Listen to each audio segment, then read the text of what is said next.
Welcome to the Autodesk booth.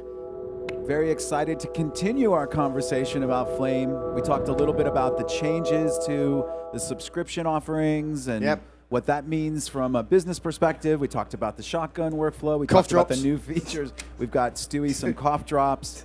And now it's time to dig into the application. So we're going to actually dive into the software. He's got two monitors in front of him, which looks a little bit different. So yeah, just a bit. Maybe you can take us through the connected color workflow. Okay, so hold on to your various pieces of clothing and handbags and things like that. So we're going to be looking at this section into the connected color workflow for this. Just so we know exactly kind of what's going on. We've actually got two applications running here. As you can see, this is actually one machine running one of these in each, so we're not running two machines. There's not a guy in the background doing some stuff for me. I'm going to be doing it all myself, which could be bad, it could be good. We'll have to see how that works out. And we're going to see how the interaction goes between these two products. So what we're going to do is we're going to start up on Flame, if we could. Thank you, Will. And we're going to have a quick look. Oh, now the shell comes up. We're going to have a quick look at exactly what we're going to be trying to accomplish on this. So this is a commercial for Lamborghini. Very, very kindly allowed us to do this from NHB, company in Germany. Great piece of work. We're going to look at a very short sequence of this because it's quite a long commercial. And then we're going to look at the process on how we can go through and start to bring that through. We should have a bit of audio with that as well. Maybe. I've definitely put audio on. Okay. Yeah. Anyway. That's fine. It's quite stylistic. You can see there's lots of juxtaposition between black and white on the color grading. There's some sort of graphics going in as well. It's beautiful people, beautiful cars, giving out telephone numbers and things like that. So the idea is on this is how we can use this kind of workflow to start being a little bit more creative when it comes to how we start doing our grading. So we're going to start the process off in Flame. We're going to be doing the initial conforming here, and we're going to be handing that off then to Lustre. So first thing we're going to be doing, going to come into our conform module. We're going to go and find our EDLs for this. So we've got actually two EDLs here. This is kind of important. We'll be looping around back on this at the end of the presentation. We've got a long version, and we've got a short version. Okay, and there will be questions asked later on. So initially what we're going to do is going to bring both of those in. You can see that they're significantly different. One only has 2 layers, one has 3. It's kind of quite important to keep track of that when we go into Lustre. We're going to use part of our connected conform workflow here by initially creating what we call a sources sequence. The source sequence will look at all the open edits, and it's going to make a pull list of the longest shot that will satisfy all those open edits. So this is the one we're actually going to be conforming to. We're going to go back up to our file system. We're going to look for all of our sources. It's going to scan through those subdirectories for me, find all the media, and then based on some match criteria, in this particular case, we've got unique source timecode, but obviously we've got a whole bunch of options that we can utilize. We're going to conform that into our sources sequence. Now, the first thing I'm going to do before I do that is I'm just going to automatically limit some of the heads and tails because some of these clips are really long, and we don't want to have a ridiculous amount of media. Once we've done that, we're going to link all those sources through, and then when we look back at our timeline here, this one actually can go away. The sources sequence has kind of finished its job. We've now got 2 fully populated edits. We've got our long version and we've got our short version. Now, if I wanted to hand this off to grading, some other systems, you probably have to export this back out. You probably have to generate an XML, an AF, or an EDL. What we've got here is a really fluid workflow between the two systems. So what I'm going to do down here is in my workspace, in my library section, I've got things called shared libraries. And shared libraries are basically areas that are common to everybody that's working on this project or wants to sort of kind of dive in and grab some stuff. So if I want to hand this off to Lustre, all I really have to do is select my shots, and I'm just going to drop them into one of those shared libraries. Now, what's happening here is it's not actually moving anything. It's not copying, data. It's not copying anything. It's actually just making a link to where all this lives. So over in here, in my Lustre side, we're going to stay up on 2 view for a second. We've got a little bookmark that is going to take me down to that same shared library environment. If we kind of spin that open for a second, you can see that inside of here, I've actually got those 2 clips that I've just dropped in. All right? And all it's going to be doing is it's going to making a reference. So what I'm going to do is I'm going to pick up one of those. I'm just going to drop it into my time bar down here. And what Lustre's going to be doing is it's not going to copy anything. It's going to find all the references back on the file system, back on the network, and it's going to reconform that timeline in exactly the same way that it was presented to in Flame, okay? So we have exactly the same timeline, the two applications. So it's a really kind of slick way of working. The editor doesn't have to go and publish stuff out. The colorist doesn't have to go and find stuff, okay? It's really good. So we're going to go full up on Lustre for a second, and we're going to talk a little bit about why it's kind of fairly important to have a dedicated color grading application, okay? So the good thing that Lustre does, or any color grading application, is it allows you to accomplish your color grading really quickly. It's got tools that are targeted specifically to do that. But more importantly, it manages your grades. You know, if you're doing multiple versions of grades, multiple setups, multiple conforms, it's going to manage all that for you, okay? Which some other applications like an editor won't necessarily do too well. So we've got some unique tools inside of Lustre, so we've got different ways of looking at our timeline. But first off, we're going to be looking at something called flags, right? Flags is kind of like a real little power user tool down here, and it allows us very quickly to go through and, you know, select shots, add notes, make comments when you're doing the grading session. So if you remember the original, there's lots of black and white color, and probably what happened in the original sequence is, you know, the director's going through the color is saying, I like that one to be black and white, that one to be color, this one to be... And unless you're going to write all this down or put post-it notes everywhere, you're probably going to forget what's happening. So what's nice about this is that we can actually go through and we can create new flags or notes. So we could sort of come down here, we can say we're going to make, if I could actually type, would be a good thing. We're going to make a black and white flag, and we're going to make a selection of some shots, and we're going to say, right, what we're going to do is we're going to copy that to the selection. So all of those shots now get a unique flag, and we could put a little note on them and do other weird things. Now, why flags are so good, and notes, and this panel in general, is that if we move on a stage where I've actually gone through and sort of done the whole thing, is that we can start to use those flags and comments to filter down our timeline when we're actually working. So if we come down here, and we come down to our flags again for a second, and you say, I want to pick this one, I'm going to select all the shots that I flagged as being black and white. And from that, I can then filter down the timeline to only present me with those black and white shots. So it's kind of ignoring everything else that's actually in the timeline. Now, from there, it's really easy for me to sort of just grab a whole bunch of things and start grading, okay? Various ways we can do it. So these need to be black and white, so this is going to be literally the easiest thing I'm going to be doing all day. So it's going to be a bit like this. It's going to be quite contrasty. Do a bit of this. Stick something up in the highs. Okay, so now we've got a very contrasty black and white look. I want that to go over all of these shots. And there's various ways that we can copy this, but we can do a lot of stuff gesturally here. So if I just drag that grade across, everything that is then selected assumes that grading or part of that grading setup, okay? Now, we can do exactly the same through reverse of that. We can go through, we can uncollapse our timeline, we can go back down here, we can sort of, you know, find our color flags, we can select all of these, and we can kind of filter those out as well. So what we're going to do here is we're going to look a little bit more in depth about the sort of power that we now have. So about the same time as we did the change with the subscription last year, the Lustre rendering pipeline was completely rewritten to be GPU accelerated. This was to tie in with the feature that I'm going to show you next. But just to give you an idea before we look at some of the grading features, it means that you can start doing ridiculous amounts of sort of color grading. Now, this is not particularly nice looking. It's a bit heavy-handed. Yes, sorry about that, Bill. You know, honestly, it's one of those nights. But what we've actually got here is we've got a whole bunch of very blurred masks. We've got keys. We've got shapes. We've got a whole bunch of stuff going on. It looks a little bit disgusting, for sure. But the main thing about this is that, you know, we can come down here and all this will just play back in real time on the fly. Okay? So we can do this up to 48 secondaries. Okay? We've got 50 opportunities to make it look really nice or really bad. All right? So this is it. We're not doing any caching. We're not doing any pre-rendering. This is just literally on demand all the time. So let's have a quick look at actually how some of these grading tools work inside. So the first thing we're going to do in this, we're going to start off on our primary inputs. We're going to sort of make this actually quite a heavy look. If you remember, it was quite dark. We're going to do something like this. Maybe add some contrast. Really sort of blat it out, and maybe just kind of neutralise some bits and pieces. Okay, so we get something that looks kind of okay-ish. Trouble is, we're losing a lot of detail in the Lamborghini, which we'd like to restore.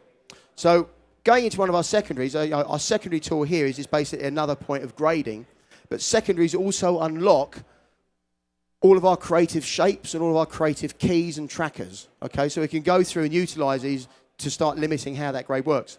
So what I'm going to do is I'm going to draw a very sort of kind of slap-handed shape around this. Something like this. So we've effectively just generated a mask. And I'm going to go into my tracker, into my shape tracker, and we're going to use that to actually analyze the motion as well. So this is a multi-point tracker, just works on the shape. So now we've got something that kind of moves and tracks in scale and rotation according to what we're doing. I'm going to add a little bit of blur to this, and we're just going to eat in a little bit so that when we come to here with our grading tools, on that particularly secondary layer, we can sort of come in and we can say, well, I'm just going to restore some of that detail straight away. Okay? So using combinations of shapes and keys in a creative way, you can accomplish your grading task fairly quickly. So we're going to jump ahead to a Grady timeline. So this is kind of like my grading session is pretty much complete now. You can see that we've got kind of grades on all these shots. But what happens when you want to go just a little bit further? Okay, so demands of people that are doing editorial and effects work and grading are changing. You're getting to do more and more in those sessions. You're getting to be asked if you can do things very quickly in those sessions as well. And the cool thing about this connected color workflow is you have access to all the great tools in Flame.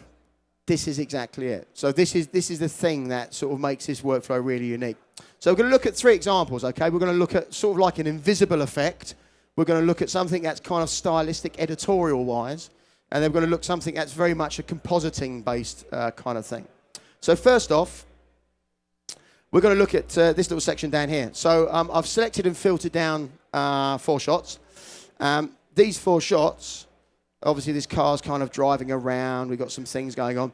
But this shot at the end, shooting at different times, it doesn't have a lens flare. And continuity-wise, it doesn't really fit in with everything else. And that makes me sad. And those other lens flares were real. They're in camera. These are all in camera. So, all this sort of stuff, all these glints, these are actual physical lens flares in camera. But, when they shoot stuff, maybe to change the position of the camera a little bit. And you get shots, time of day. And things don't really kind of work too well. So wouldn't it be nice if we could actually take that and recreate a realistic lens flare directly in our grading application? Okay? Well, it would be. And that's what we're going to do. And we can do it. That's what we're going to do. So down here in our effects menu, what we've got, just going to go and clear that for a sec. What we've got down here is we've got a whole bunch of effects that ship with the system, right? These are all GPU accelerated, so you can do ridiculously silly things with them. But sometimes you need to create something a bit more manually. So this brings into this tab. So this is the ability now to create a batch setup and open that directly inside of the Flame environment. So I think if we go dual screen.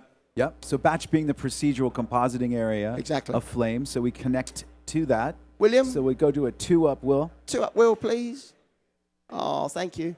So Flame, Lustre, same machine, running at the same time. I want to do some effects work on this. I'm going to create a batch setup, which then opens up directly inside of Flame. Yep. So once again, it's kind of this connection stuff, okay? It knows where this media lives. It knows the grading setup that's already been applied to it. It's going to put a write node on this, so it's going to go back into my Lustre timeline when I'm finished. The colorist doesn't have to worry about a thing. Yeah, so think of that Lustre node, that when he hit the batch button in Lustre, it generated a Lustre node inside of the batch environment of Flame. Think of that as like a mega LUT. It's essentially the entire Lustre application represented as a node. Let's go full screen on the Flame for a second. So exactly what does that kind of mean? Well, if we look at this, we can actually go through and explode this out into various components of the grade as well. So we can actually put our composite at any point in the available grading pipeline that we have. Now we're going to keep this nice and simple, to be quite honest with you. We're going to say it's either going to be before the grade or it's going to be after the grade, as it were. So let's have a quick look at what we can kind of do with some of the creative tools. So we're going to pop in here. We're going to just bring out an action to start this off. Inside action, so this is where all the new rendering stuff has been put in. We're going to be bringing out a light. Now, we've got a little setup that we made earlier, but I'm just going to show you how this actually works in practice. So we're going to attach some lens flare to this. Now, obviously, this is just a little bit too much, and it looks just a little bit sort of disgusting, which we're going to go and kind of fix. So let's zoom up on some of our elements here. We're going to delete some of these, don't really need them. This one we're going to make it a little bit sort of kind of darker. And then we're going to look at this one to see some of the new features that we got inside this. So with our Matchbox tools, we've got we've actually got a lot of Matchbox tools on this release, but we've got ones that are specifically to do with lens flares and textures, okay? So we're giving you the ability to make your own Matchbox tools now that can contain actual textures. So when we drag one of these out and attach it, you can see that the image kind of changes. And this is because that in this object down here, we have a bunch of pre-populated textures that we can then use to start creating this lens flare. Now, it's very simple to start making up something complicated. We'll be just going through and duplicating that and adjusting things. But really what you want to do is you want to say, well, I really would like to have this sort of match the movement of what's going on inside the scene. So we can do that really easily. What we're going to be doing is we're going to be coming down here. We're going to be bringing out an axis node. And in the axis node, we're going to be using one of our trackers. And we're going to be tracking very quickly a point that we think is going to kind of work. So if we do something kind of up there, we're just going to track that backwards. So we're just going to do a single point track, won't do all of it, end it about there. And then when we hook that axis up to our light, and we just reposition our light a little bit, what we're going to have very quickly is something that starts to move in sympathy with the scene. Okay, so it's really easy to start kind of driving. Now, like I said, just in the fullness of time, we're just going to save a little bit of time on this. We're going to drag out something that we pre-made on this one. And essentially, it's exactly the same thing, except taken one step further, okay? Inside of here, there was a little bit of camera wobble. So essentially, we've gone through, we've done an auto-stabilize to get rid of some of that. And inside here, this is exactly the same sort of thing, except added on a little bit more. So if we kind of zoom up a little bit and go towards the end, and we start on hiding some of these, you're going to start seeing all those lens elements, and all of these I kind of handmade really quickly, just by doing that same process. But you can see when you start adding them, you start getting all the sort of like chromatic aberration, you get all the bits and pieces, the dirt, and then these ones down here, we end up having all of those kind of like little lens flares, those little highlights that were actually on the original. And all of these have just been made up inside of Flame to match the original one. Okay? Yeah, so heavily manicured in a more effects type way. Yeah, exactly. So I've just used this action to rescale it to accommodate the stabilize. And now what I need to do is I need to get this back into Lustre. So if we go dual screen for a second, please. Wonderful. So down here, this is already pre-configured. All I have to do is hit render. And Flame is going to tear through this. This is using all our GPU, all our shader technology to literally hack through that. And you can see what actually happens here is then that then gets updated in the color grading timeline. And the artist can then continue doing his grading process on top of that. Pretty damn cool. Not bad. Pretty slick. Right, so we're going to look at two more examples really rapidly, because I said it's nice to have a little bit of variation on this, and it's nice to talk about how you can start to, it's not just about lens flares. We spent 30 years trying to get rid of lens flares, and we're putting them back in now. But sort of creative editorial stuff. There's loads of sort of jump cuts and things in this, and this shot is really just a little bit pedestrian, right? Not really much is happening on this. So once again, we're going to launch this into Flame. I don't have to worry about any of this. Same process. This loads up a new effect shot inside my Flame batch environment. And what I'm going to do on here is I'm going to do something very sneaky, as it were. So what we actually want to do is we want to create something that we can go through and kind of edit, sort of like a clip. So we're just going to create a BFX of that particular clip, and we're going to expose that as a physical timeline. So let's have a quick look at what that really means. It means that I now have a representation of a timeline inside of Flame that's going to relate directly back into Lustre. Now I want to put a jump cut in here, so what I'm going to do is I'm going to make an edit point, and I'm going to use a timeline effect to very quickly kind of zoom that up, just move it across, give it a little bit of a wibble. So now we get this jump cut where it sort of jumps. Still not looking amazingly creative. But you've got all the tools of Flame. I've got all the tools of Flame, and I could paint some stuff out and do crazy stuff. So what's nice about this is that, from a colorist point of view, you can kind of make up effects and sort of save them in Flame to reuse in situations like this. So what we've done is I've made up some short little BFXs, little short clips that I'm going to kind of drop on here. Now, this BFX is actually just a series of Matchbox nodes that are going to put some automatic bounce in and some flare and some shake and some exposure, right? But it's an effect that we just drop on. So as we go through this, you can see that we now have something that looks actually a little bit more stylistic. Cool, yeah? Because all of this is originally sourced from batch, when we look at our result here, then obviously everything affects inside a batch in the grade, okay? Which is really nice. So once again, if we go 2 up for a second, just to reiterate what's going on, I don't have to do anything apart from hit render. Flames is going to tear through that. When it's completed rendering, we'll get an update inside of here, and you can see that everything is dropped in quite nicely. So the last one we're going to look at is something that takes advantage of a little bit more of the compositing tools inside of Flame. And once again, you know, we're not doing transformers here or anything like this, but this is like real world sort of effects work and compositing that you're going to be asked to do day in, day out. So if you remember on the original, the ladies here, as a guy was driving by in his car, sort of whipped out their phones and say, take my number. You get all this all the time, don't you? The car actually has a feature that collects the numbers. Oh, does it? That's what it said. Nothing to do with the millionaire that's driving it. No, of course. It's kind of a nice feature of the Lamborghini. Yeah, exactly. So what we're going to do here is we're going to take this and see how we can start to drop some of those elements in. So once again, launching that into Flame. So if you go full screen on Flame for a second, please. Great. Now, I'm going to drop in a preset here. I'm going to drop in something I made up. I'm going to do the first stage for you live, just so you can kind of get an idea of kind of what's going on. So we're just going to drop this in. This is my pre-built one. And I'm just going to take this, and what we're going to do is we're going to re-hook that grade in there. Now, what I've got here is I've got some elements. I've got a phone piece of artwork that I want to drop in. So like I said, if I make the first section of this up for you, then you can kind of see kind of what's going on. So we're going to pop out a new layer. We're going to use this as a mat. We're going to drop this in here, and we're going to go inside, and we're going to see what's happening. Now, obviously, that does not look too good. Okay, there's now a massive phone that is just kind of sitting sort of crazily. So we actually want to go through and very quickly track that in and take account of all the movement and stuff that's going on. So we're going to hide that for a moment. And we're going to come in here, and we're going to add a Gmask. Now, Gmasks we can use for various things. In this particular case, we're going to use this Gmask a little bit like we did inside of Lustre as a tracker. Okay, we can use it as a mask to cut out things, but we're actually going to use this as a tracker. So when we go down to our tracking properties for this particular thing, you can see we've got various options. We're going to go planar on this, and we're going to look at our result view for a second, and you can see now that we're using that Gmask as a pattern, as a reference for what we want to track.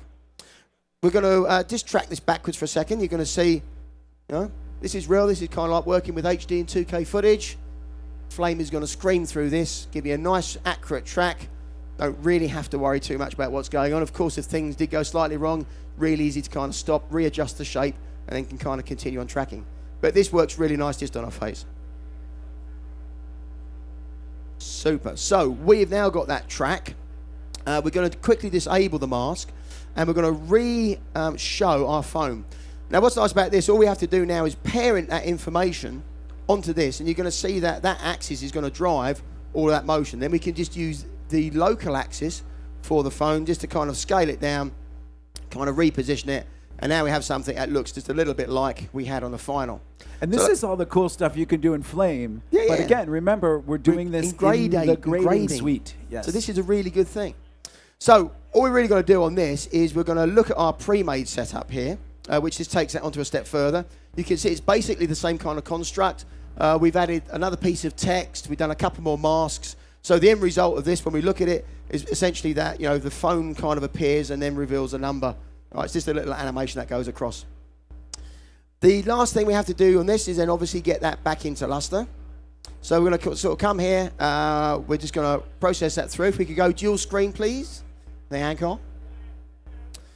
Now, because we're dealing with the sources on this, it will over-render the length of the clip. So if we make any editorial change within Lustre, all the effects work is still there, right? So this is one of the benefits of working with a conform system from inside of Flame, is that's going to take all this into account, especially when you move that timeline over to your grading environment, all that stuff is kind of really done. So you can see here that the cut is kind of different. We have just that end section there, and your grading job is done.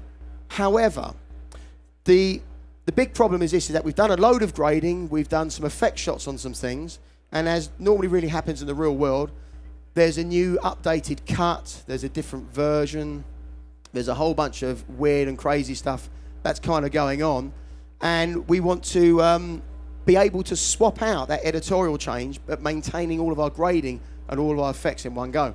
So if you remember, right at the very beginning on this, we had two versions. We had a long version and we had a short version. So what we've got down here is we have our short edit, we have our short cut, and we're going to perform what we call a change cut operation.